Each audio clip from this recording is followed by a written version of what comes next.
Okay. Hello, everyone. It's 12 o'clock and we are live. All right. So I think I'm just going to get us started. Unfortunately, we're missing one of our panelists. I am hoping that she'll be able to join us shortly, but no worries. We'll kick off and get started anyway. Welcome to Black Women in Tech, DACH, Connect and Thrive. Our topic for today is perspectives that matter. Should you stay or should you leave Germany? A little bit of the background behind our organization, Black Women in Tech DACH, was launched in 2022. And our mission is to come together as a community of Black women in tech to educate, inspire, and recognize our achievements in the DACH region. We aim to collaborate with tech companies and influencers to enhance diversity and representation in the tech industry in DACH. And our collective vision has really been to normalize the empowerment and representation and the recognition of Black female talent within the industry. My name is Dola Akinduro. I am a founding member of Black Women in Tech DACH, and I will be moderating this event today. And today we're bringing together an amazing panel of leaders who will share with us their unique insights on life and work in Germany. And I want to just, as a reminder to you all that are joining us live, is this event is really all about open conversation. So please feel free to share your thoughts, your own experiences, and any questions that you have in the chat. We'll try to make time to take some of those questions live as well.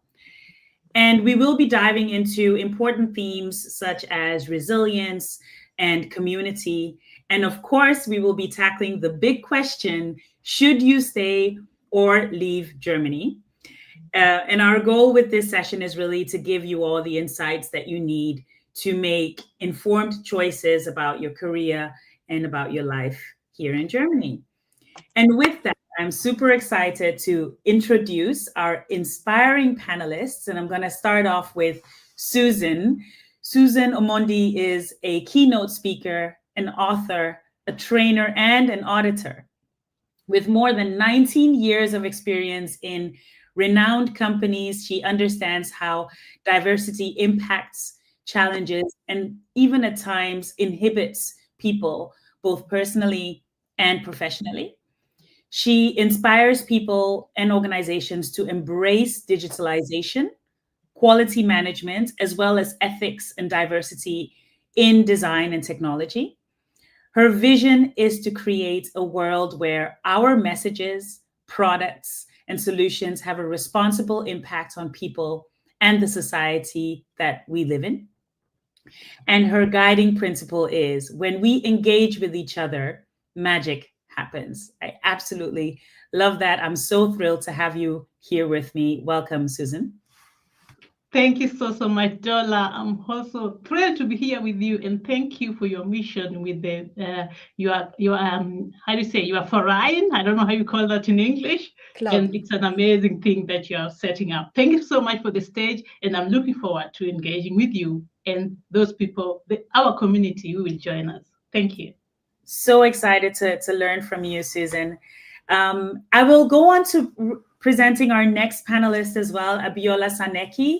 Abiola is a professor of leadership and human resource management at the Wiesbaden Business School, Rhein-Main University of Applied Sciences in Germany. She has a bachelor's degree in electrical engineering from the University of Lagos, Nigeria, a master's degree in electronic engineering from King's College, London, an MBA from Imperial College London, and a PhD in organizational behavior from EBS University in Ostrich-Winkel, Germany. Abiola has almost 30 years of work experience, including over 10 years working as a management consultant in Nigeria and Germany. She grew up in Nigeria and has lived in Germany for over 25 years. Abiola, I'm delighted to have you here. Welcome again. Thank you. Delighted to be here. Looking forward to our conversation. Thanks. Likewise. And Dr. Izona, welcome. So delighted to have you here. I'll go ahead and introduce you as well. Dr. Izona Fomuso is a principal consultant at Esokia Lynn Favorite Solutions and an incoming professor at Cumberland University. With over 15 years of experience as an IT transformational leader and modernization strategist, she has navigated complex career decisions as a Black professional living and working internationally. Passionate about mentoring women in STEM, Dr. Izona empowers others to define their paths and overcome career challenges, bringing valuable insights to discussions on resilience, career growth, and navigating global opportunities. Dr. Izona, so delighted to have you here and welcome. Thank you so much for having me, Dola. Thank you so much, everyone. I'm so excited to be here, excited to be among you fabulous ladies, and looking forward to this session. Thank you. Likewise, likewise. What a panel, right? I mean, I'm so excited to get this conversation started. I'm gonna start with a light one, and I think I'll start with you since I've got you off mute, Dr. Izona, and then I'll pass on to Susan and wrap up with Abiola. First question is, what brought you to Germany in the first place when you moved to Germany? Well, I moved to Germany right off of high school. I was born in Cameroon, by the way, grew up in Cameroon. So I went to Germany for university. I went there in search of affordable university, affordable and, rich education. And, German education is practically free. All you pay is a social fee, and then that's it. Have access to this very, very powerful education accepted all over the world, and you're paying nothing for it pretty much. So that's what I was excited about. And it didn't hurt that I love languages and I was picking up a new language. So that was fun, having to even learn the language while I was in Cameroon. And then the icing on the cake, my sister was already in Germany ahead of me. So I went on to Germany and started at TU Darmstadt, which is one of the big guys up there with technology. I was going there to study mathematics with computer science. So yeah, that's my story. That's your story, and I think a lot of people can definitely relate to the pull of the German educational system being highly respected globally as well. So yeah, thanks for sharing. I'll pass on to Susan. What brought you to Germany in the first place? Thank you so much, Dola. I came here officially to study, of course. Yeah, but deep inside me, I know since I was young, I grew up in Kenya, western part of Kenya, a small town, and I knew the world has a lot to offer than that only where I am. So I wanted to see something different, totally different, being the language and the different language, different culture. I was just eager to see beyond Kenya. So that is my motivation, or was I love my it. motivation. Thank you.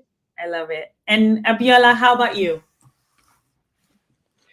Well, I came here for a different reason, actually. I came here for private reasons. I came here because I got married, and I came to Germany to be with my husband at the time.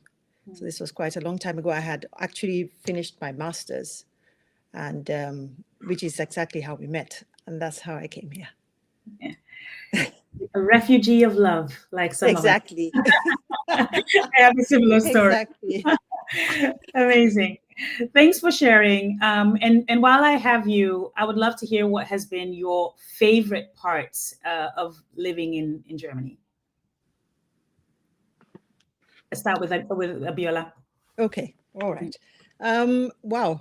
It's been a long time, so I do have quite a number of things that I think of very fondly. One of the things that I like living here about is the kind of like my quality of life. Sundays I can go just for a walk, or even after work, I can just go out and get some fresh air and relax. There's that rush is not there. Secondly, in terms of my work, I appreciate the fact that employees do have a lot of rights. I mean, I'm not afraid to call in sick if I am. I value, and the organizations here respect the fact that you sometimes need time off. My favorite memories in private life, I remember when I got here and I couldn't really, I wasn't that fluent with the language. And we live, after I had my child, I don't think she ever really spoke to me. And then one day she rang the bell and she had in her hand a carefully cut newspaper clipping of me and my son. Because here, when you give birth, they put it in the local newspaper. And she had cut that very carefully out. And she just gave it to me without saying much. And I found that so heartwarming, because on the face of it, then it made me realize on the face of it, there might be this reservation, but actually, there are really kind people out there. That's one of my favorite things here. And another favorite thing I have about here is I think I do appreciate by now some of the structures. Some of them, yes, at least some things work. I'm Nigerian, by the way. So. Put that in. So that is also something that I do like. And in terms of my job, some of the things that I like, some of my favorite things as well, is that once somebody becomes your friend, they're your friend. Yes. It might take a while, but once somebody becomes your friend, they are your friend. Yes. I remember going away for 1 month because my husband was on sabbatical, and my German friend came every single day to make sure my house was okay. Yeah. Watered my plants, looked after my garden. She did everything. That is something that I don't forget very easily. Yeah. No, absolutely. You get loyal, very reliable friends for life in Germany. Yeah. I can definitely attest to that. Thanks for sharing, Abiola. Susan, I'd love to hear your perspective. What's your favorite thing? Thank you so much, Dola. And Abiola, I can really relate to that very much. First and foremost, I thought first you were asking geographically the favorite part of Germany, but Abiola made it right, so I can follow that up. But geographically also, I'm living near Switzerland and Austria, and in Germany, you are easily within Europe, within a few hours. It's great. It's amazing geographically as well. And as you say, as a matter of personal growth, I can second all that Abiola said. Additionally, I'd say also it's a love at the second sight. So don't give up so soon. It's love at the second sight. It might take a while. And the structure, as Abiola said, and me personally, and to see the difference or the comparison, I was born in Kenya, as I said, and I love the individual part of it, the privacy part of it also. I had to learn it as a grown-up. I came when I was 22, and it was really a journey. So seeing me as an individual owning my story, I think I couldn't have made it in Kenya as I did it here, and I love it. The individual perspective. As much as we say Ubuntu is great, I think we need also the individuality, the private victory before we go to the public victory. That's my favorite part. Oh, I love that. And Ubuntu, just for clarification, that's community, right? That's togetherness. Yes. I love that. Thanks for sharing, Susan. And I'll pass to you, Ezona. You actually left Germany. So I'm going to go past tense. What was your favorite thing about Germany? Well, my favorite thing about Germany is the culture, in the sense.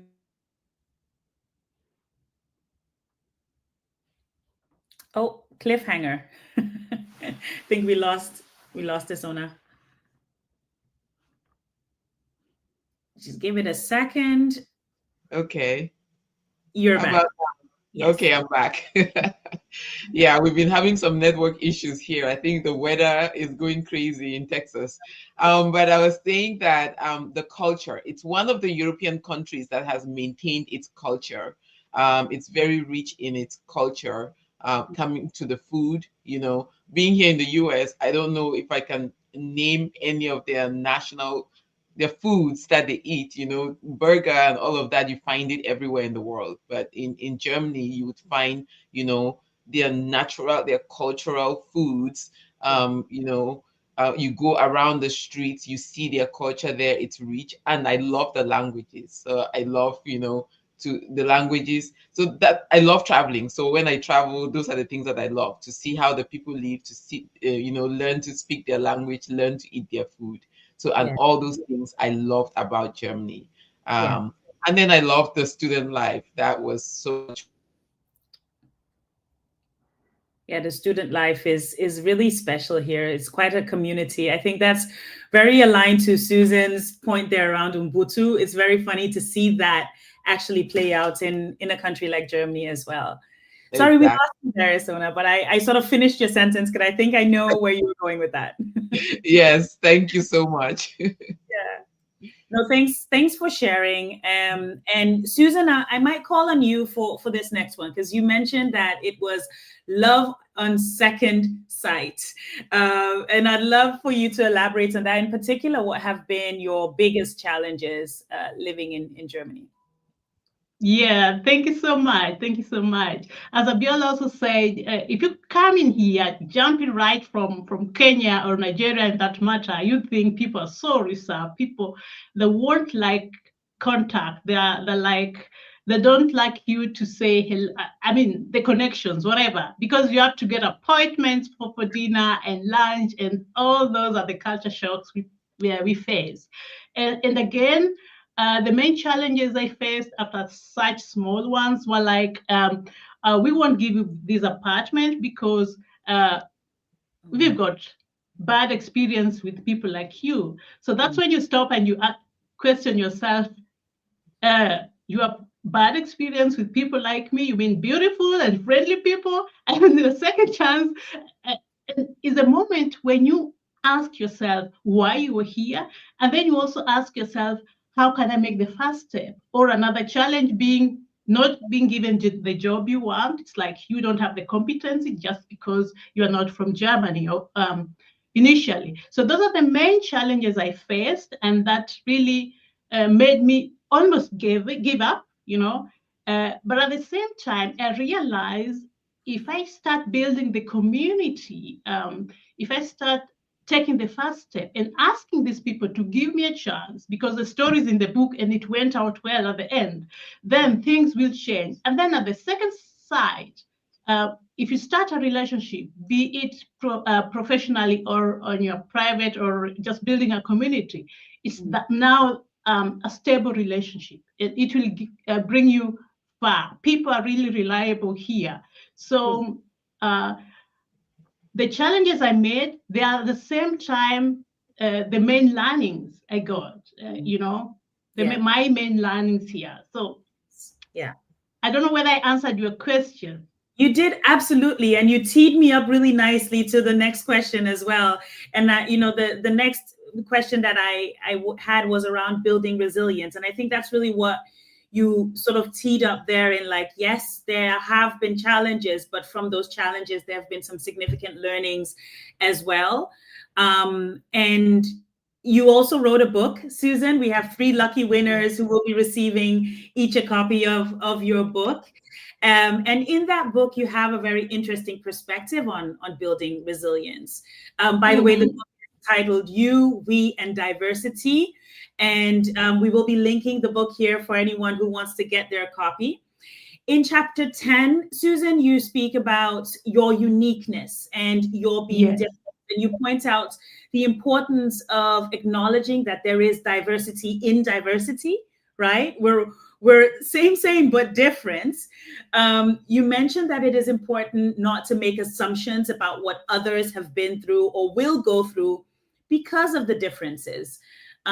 And I would love to hear your perspective on that. In that same chapter, you also presented 10 golden rules that all revolve around, knowing yourself and building resilience from within. And I'd love for you to talk to us a little bit more about that.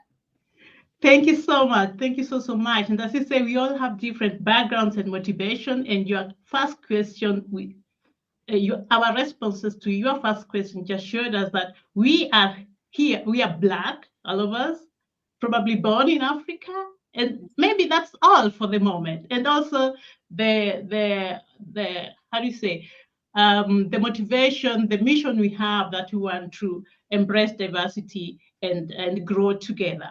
And beyond that, there are many more. So be it financial backgrounds, social backgrounds, whatever, or the love we have here, what ties us here, and that makes us really, really different. And one of my stories is, I'll just tell you the title, is when a colleague of mine once told me, just face to face, very direct, you are Black, you are a woman, you are an engineer, you won't make it. Now, what do you do with such a thing?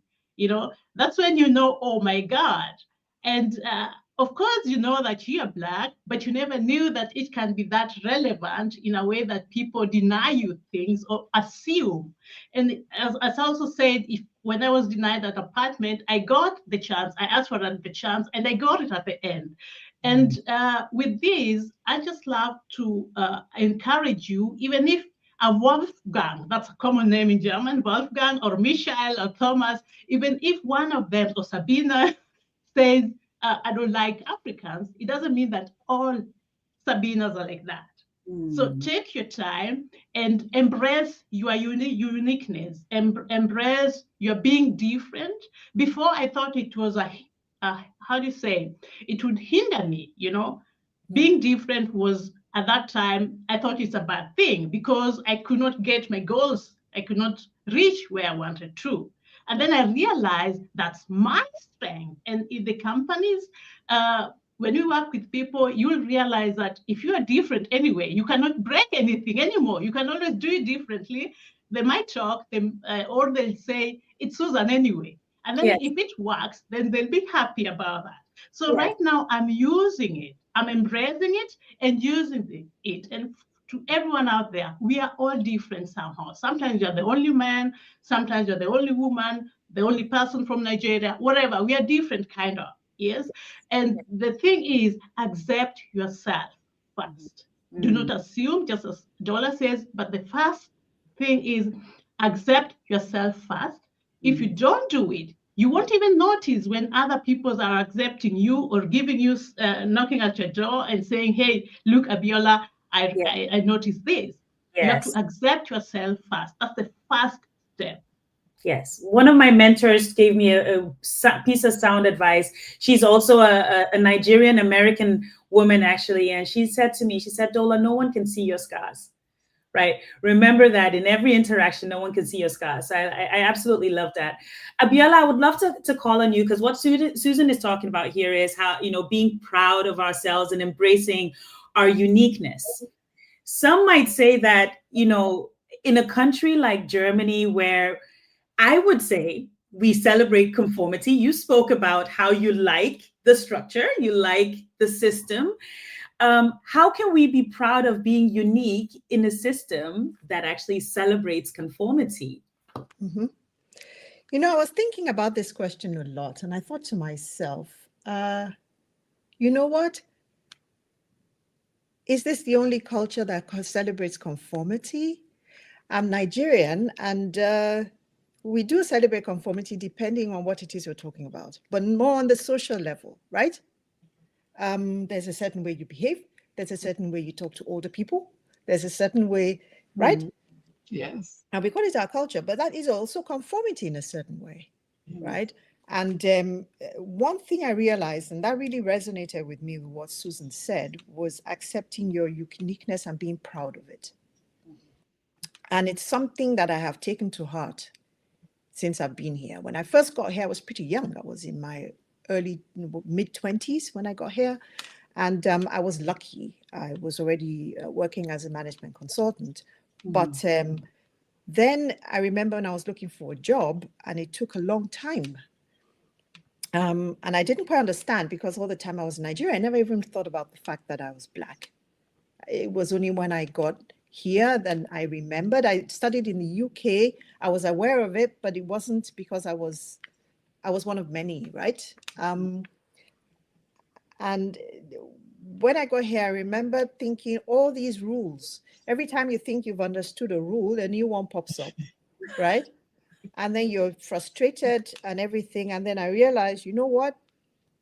Okay, maybe I should just stop being so critical of all these rules all the time. I do say something sometimes in the terms of, I remember the education system can be quite strong in terms of conformity, who goes to what type of school, what kind of, basically sorting children off at this age of 10. That's an example.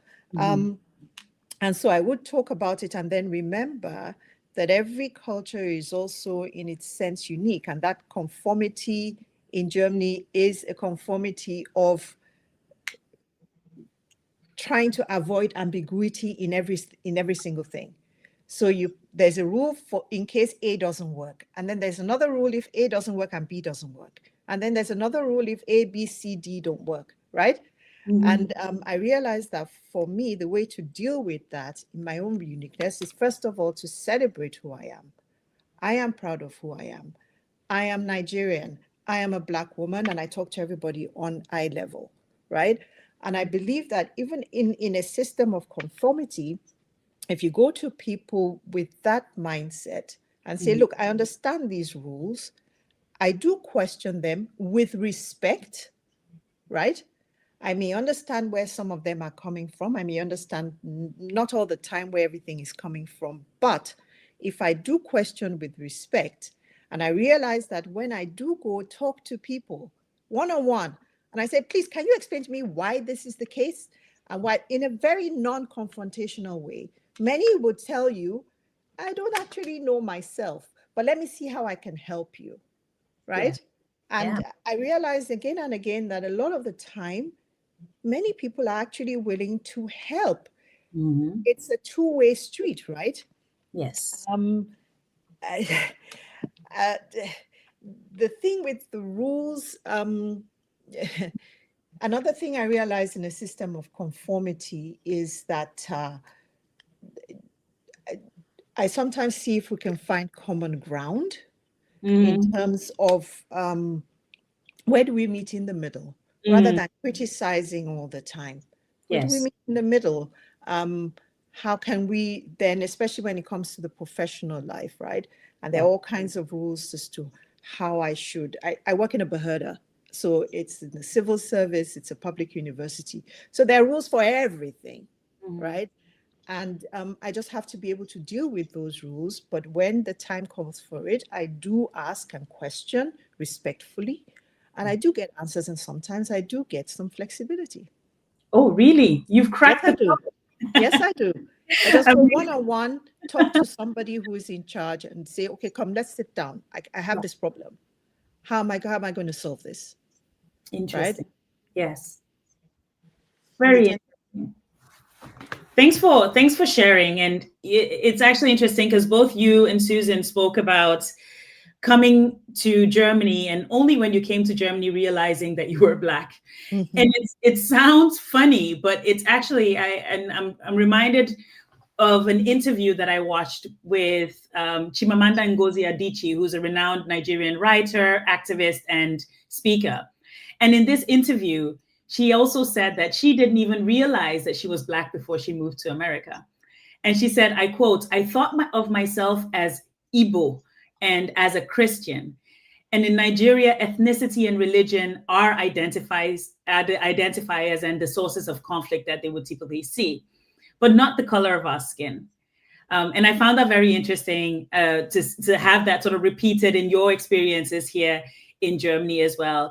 And Izona, you living in America, I would love to hear from you as well. Does this resonate with you at all? Oh, yes, it definitely resonates with me so much. The same thing, before getting to Germany, I never thought of myself as Black. That was never one of the things. I was Christian, I was from Bali, so it comes from your tribe, it comes from your family ties, it comes from your culture and your faith.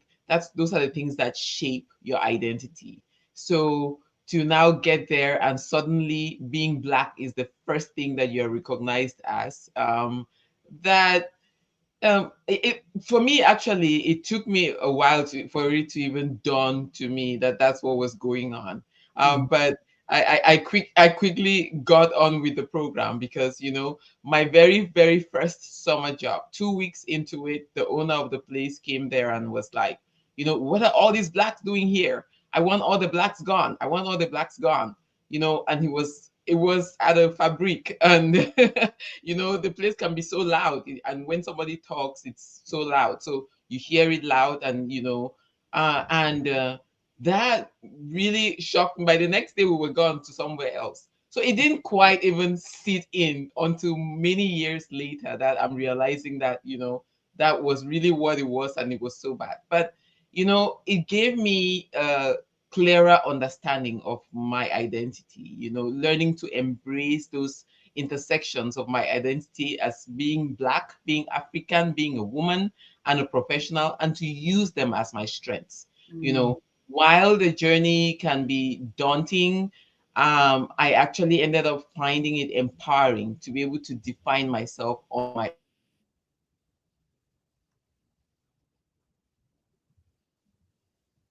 Usually just takes a second.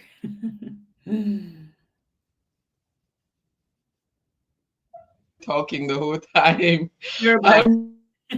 Almost.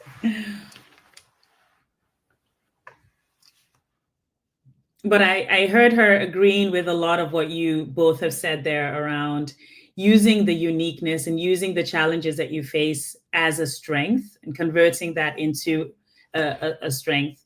I actually have spent quite some time in the US, both professionally and personally. And I've always had the impression that racism and discrimination feels different in the States to the way that it feels here. And I would have actually loved to hear from Izona on that. Izona, are you back with us? I believe so.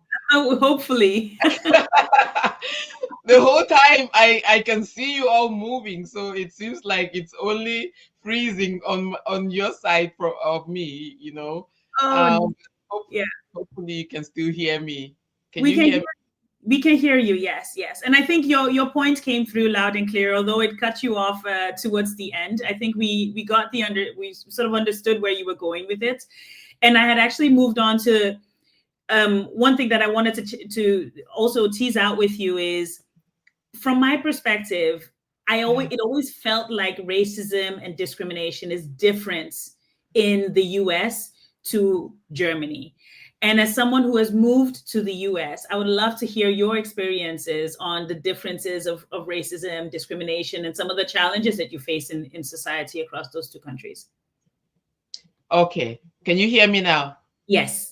Okay, perfect. Yes. So I was actually saying that, you know, in the US and Germany, it's different, but you do face that racism.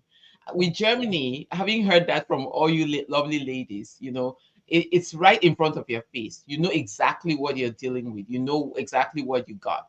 When somebody doesn't like you, you know that right off the bat, and it's clear. You know what to work with. And in some instances, I do prefer that to know what I'm working with, and then, you know, come now in with my uniqueness and deal with that situation. In the US now, it's a little bit more nuanced, more subtle, and it's systemic form of discrimination, which can appear, you know, it will come to you with a smile, but then stabbing you in the back and have really lasting effects on you, professionally and even emotionally. It wears you down, you know. Sometimes when it's somebody that you will not see again, that smile is exactly what you need.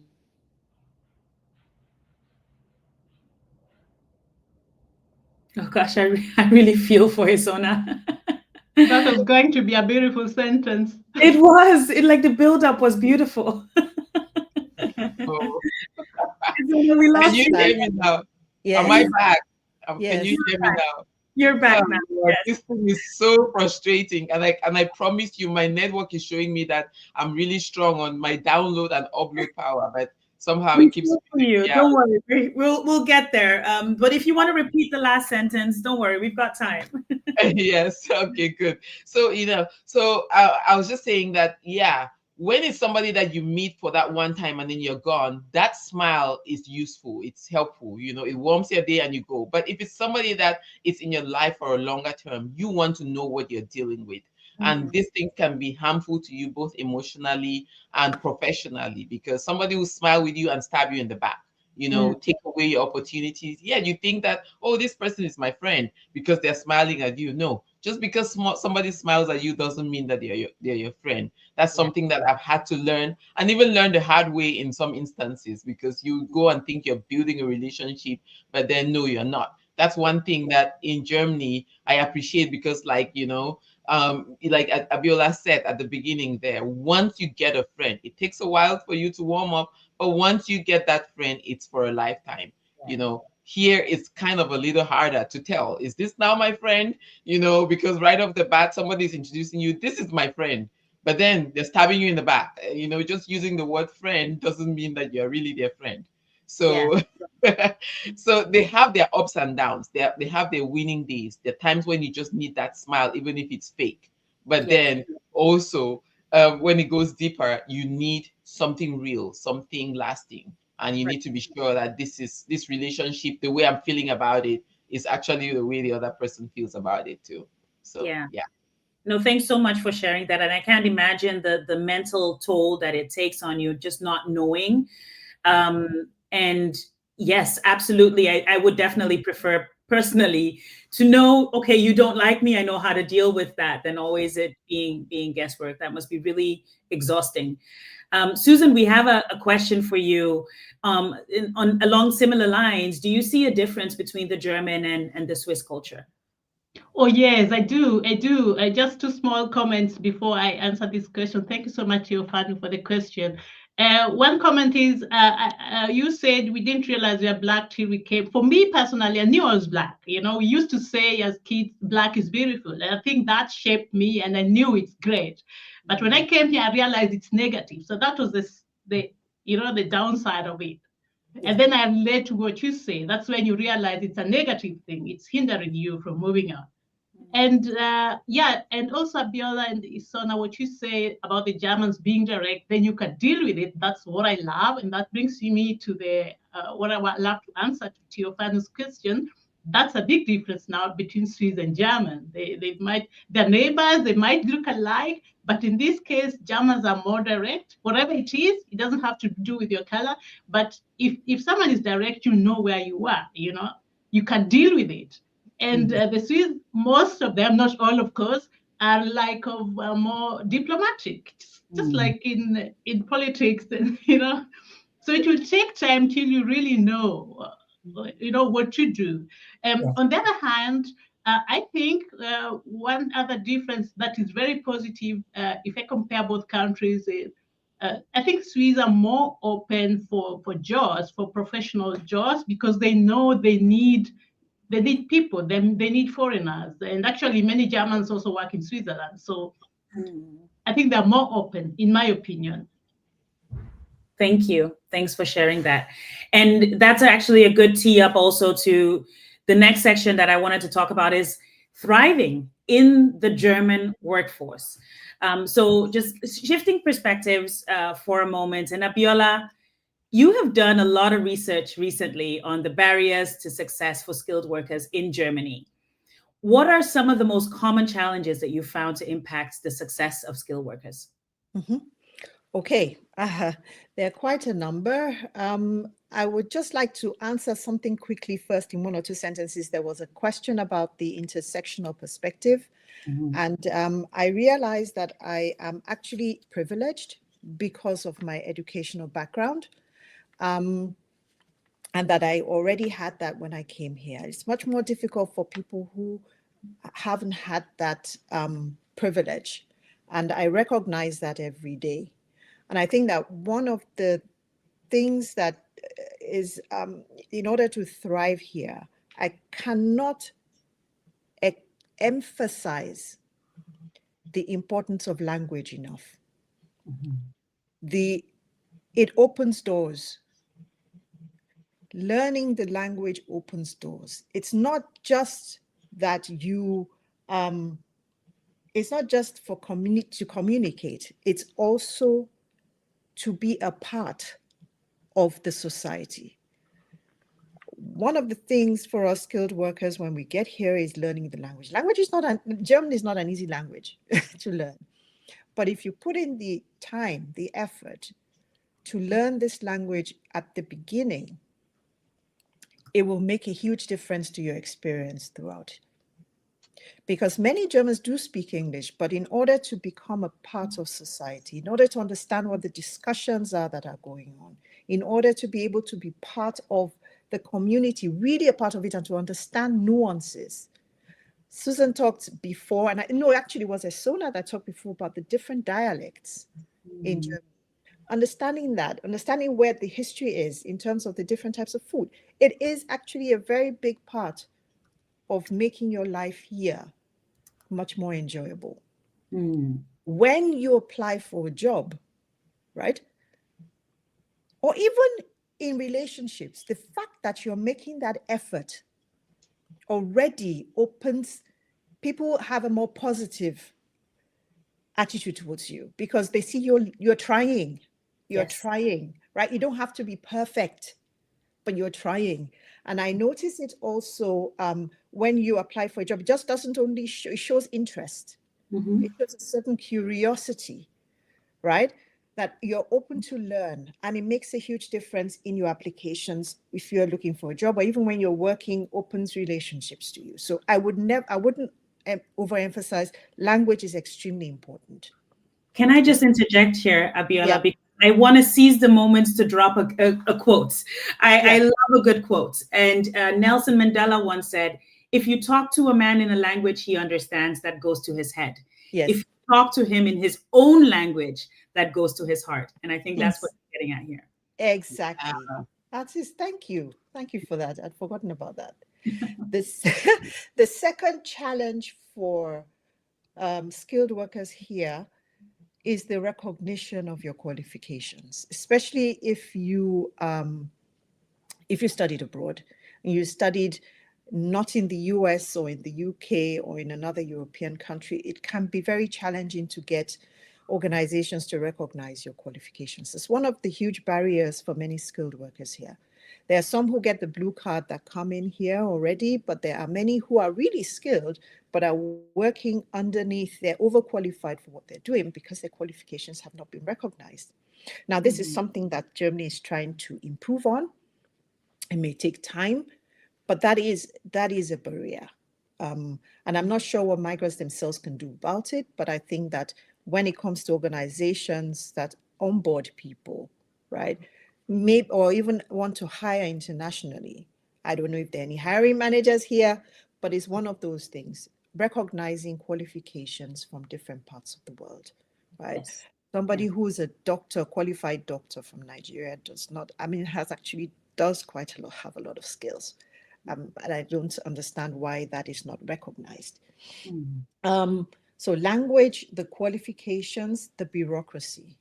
Bureaucracy is one thing that is a real challenge for people who come to work here. So understanding the tax system, understanding the education system. It took me years, right? I'm still learning. And I speak the language, and I still, things like registering, knowing that you have to register when you move. These are little things, right? When you want to get a flat, when you want to buy a house, how do you go about it? Do you need a notary? All those things. All those things are things that you don't necessarily automatically know when you get here, and that is another huge barrier for skilled workers, right? I think also that in terms of, I came 25 years ago, and Germany has come a long, long way since then. You wouldn't believe. I see more representation in public space that we didn't have before. When I got here, I had no community, professional community to fall back on. That is kind of different today. One thing I would say for people who come, have we gotten to the part where what people should do? Or are we just talking about the challenges now? I don't want to talk too much. Well, let's stay on the topic of the challenges, because I do have a follow-up question to you before I forget it. Is and that's because you grabbed the question on intersectionality. There is an intersectionality that all of us represent here, in that we're Black and we're female. Have you uncovered any challenges that are unique to Black women in the workforce in Germany? Yes.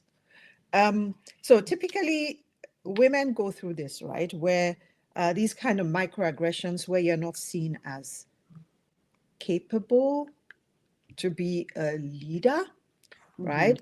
You walk into a meeting and the first person people talk to is your junior, because they are ascribed a higher competence than you. So many women, just on the basis that we're women, have experienced this. Or you're in a meeting with your male counterparts and you have an idea, you voice it, you're ignored. And then a male counterpart says exactly the same thing. And all of a sudden, that's a good idea. Fantastic that somebody said that, right? So we as women, we experience this whole thing of authenticity. Women are supposed to be soft and kind. And then there's a woman who is being her authentic self, but she's tough, all right? And has those attributes that we ascribe to leaders, right? And all of a sudden, she's not authentic anymore, right? So like a double whammy. So those are things that women experience because they're women. We as Black women multiply it by 100, right? So things like I would walk into a meeting with my assistant, who is a white woman, and they would talk to her immediately like she is the boss, not assuming that I could never be, right? And so just have the exponential of that. That is what this extra, and then we're seen sometimes as this exotic. Oh, we're exotic, right? This Black woman here and everything. And then in so doing, not seen seriously or not taken seriously. And so that comes then on top of being a woman, that being a Black woman as well. It's a lot of that, and a lot more on our appearance. Yes. I'm proud of my hair. I change it all the time. I change it all the time, right? It doesn't need to be a topic. The next day, you know? Yes. And the whole thing of your hair's this, can I? And I know that it doesn't necessarily come from a bad place. It's curiosity, but it is an extra thing that it's like, okay, there's more attention on the way that I look and the way that I do my hair and the way that I do this. It's an extra thing that many other women don't deal with. I would also say one thing that I struggle with personally with the intersectionality is not knowing. Am I being met with this because I'm a woman? Am I being met with this because I'm Black? Am I being met with this just because you don't like the way that I look? Like what is it? And energy that goes into trying to, because my reaction is quite different depending on what it is you have a problem with as well. So I think that's also a load that we carry. And it's I almost want to I want to segue to you as well, because you wrote a book, Becoming a Power Woman in Tech: Keys to Excel, Embrace Diversity, and Achieve Balance. And we're going to drop the link in the chat as well to anyone who wants to grab their copy. And in there, you have an overview of tools that are helpful, the skilled workers can do to counterbalance some of the challenges that they face in the workforce to help them be successful. And I would love for you to share some of the nuggets, if you will.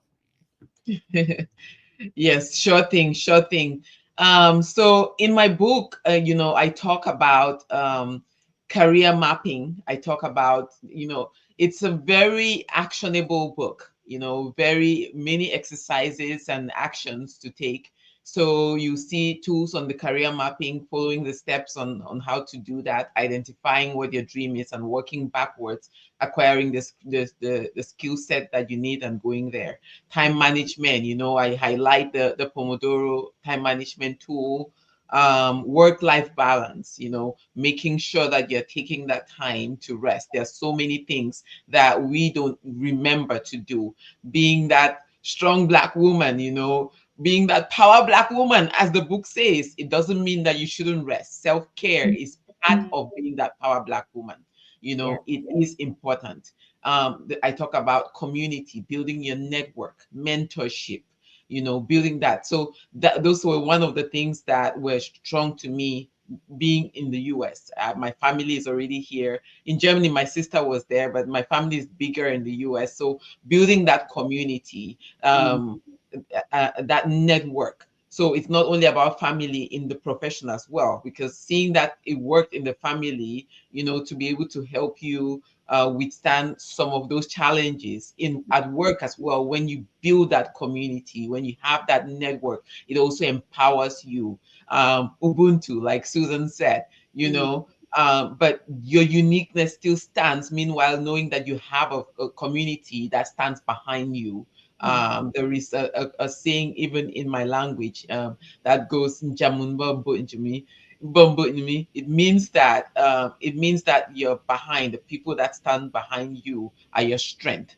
So those different things, bringing the action steps of confidence, self-confidence. So those soft skills, building those soft skills. So I highlight all those things and bringing them into tech. Sometimes, because tech is, the man's world, we tend to want to go too technical.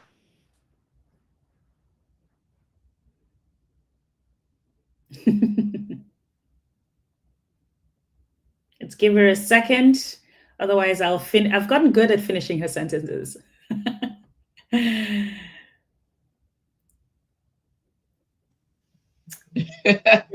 Looks, I'm back. But you're back. Yes. Yes. Yes, self-confidence, the soft skills, So all those different things coming all together, being the power woman is not just about the technical part, it's about everything all together, including your uniqueness, everything building up on it, your community, networking the right way, not just going to people because you need something, but going there knowing it's a give and take. Mentorship even is a give and take, both to the mentor and the mentee. The mentor gets to learn and feed from that, as well as the mentee. All those different things are the things that I highlight in the book. So yes. Super, super interesting. I feel like we can have a whole separate session just on that. But I really appreciate you sharing that summary. And I would like to stay on with you, Isona, with all of this, taking everything that we've learned, that we've all shared today in our toolkit. Should you stay or should you leave Germany? You decided to leave, Isona, and I know there was a question in the chat as well. We're getting to it. Yes. Why did you decide to leave? And what advice do you have for anyone who is at this crossroads? Yes, so I kind of hinted on that. Family. The reason I left was family. My dad had stage 4 cancer, and he was in the US here. So that was what precipitated my exit from Germany to come here. I was getting to the end of my studies. All I had was my diploma bite, and but then it was kind of like a tight space because I'm there at the close of it all. I had gone out and found my diploma at Deutsche Bank, which was a really good topic as well. But then I wouldn't find a professor that would grade it because I went out and found it by myself. It's not a professor that sent me there. So I'm going and everybody's refusing to grade it. So it just was a lost opportunity, and I ended up leaving without even completing that. Without completing my diploma, when all I had left was my diploma but I had to leave because my dad was sick, and I had to come here and be a part of that support system that we're trying to build.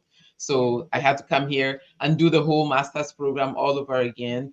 You know, it ended up working out well because I ended up having the American education. So that helped me to be able to get into the workforce system a little easier than if I had just come with my diploma. But yeah, so it wasn't necessary. Oh, also at that time too, I left in 2005. That was when Angela Merkel was very new, and they had just started this whole thing of the German green card, you know, to give you a visa, a chance to stay there and work, to increase the workforce.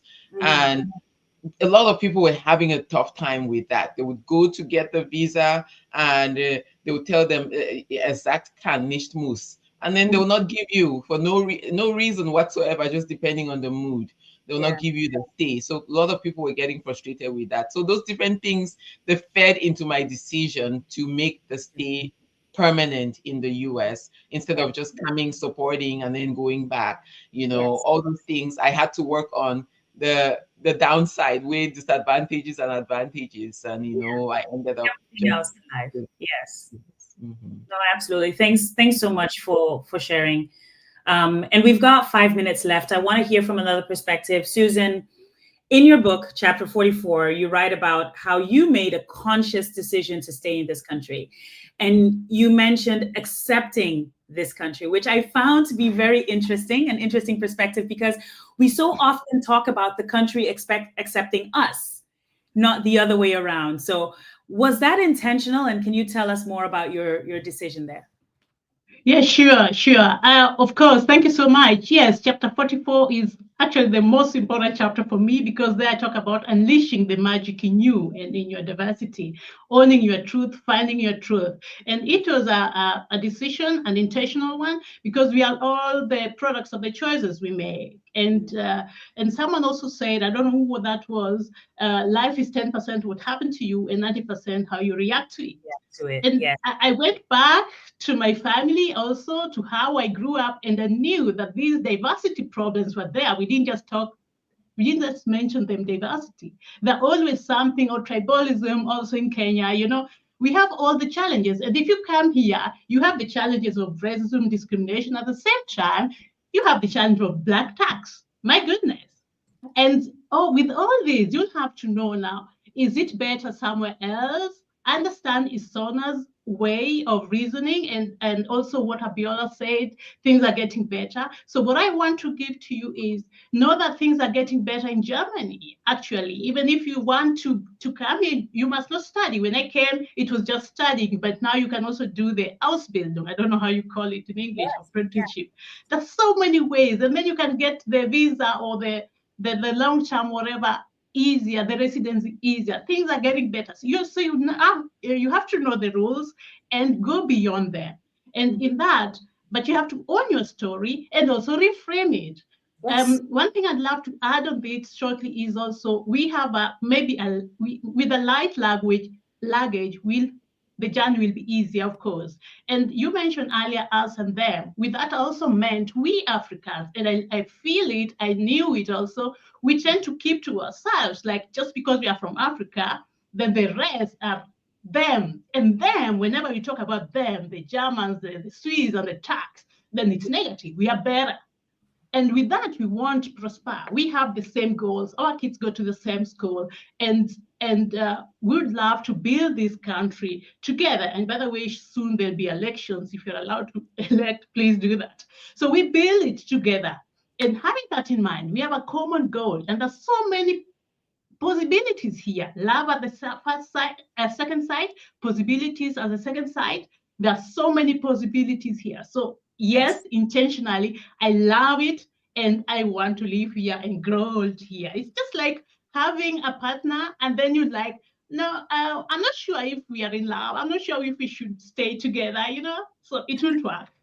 Yes. No, you have to do the work. Absolutely. And Abiola, I'm going to pass it to you to bring us home, because I know you have a similar perspective on this. Yes, I do. I just kept nodding because I have a similar perspective on this. I believe that, you know, when we talk about Germany, the awareness of racism has increased in the last decade or so, it wasn't always like that. You would talk about it and people would be like, what are you talking about? You didn't even see it. And that has changed it is going somewhere. One thing I must say, because we don't have much time, is that if you do choose to stay, make sure you contribute to society. Help build a society that you want to live in, whether it's voting, whether it's being involved in Vereine, so that's all these clubs, sports clubs, arts clubs, whatever. Just be part of that society that you live in and help build it and help shape it, because that is the way that you also basically make it better for those that come after you, because we will not be the last. 100%. So well said. Thank you so much, Abiola. I think that's a brilliant way to bring us home and to wrap up what for me has been a very enlightening conversation. I have certainly learned a lot from you three ladies. So thank you so much for joining us. If it hasn't already happened, we're going to drop the links to all of the books in the chat. So if anyone wants to grab their own copy, you'll know where to get that. Once again, Dr. Izona, Abiola, Susan, thank you so much for joining me, and take care, everyone. Thank you so much. Thank you, everybody, for joining. Thank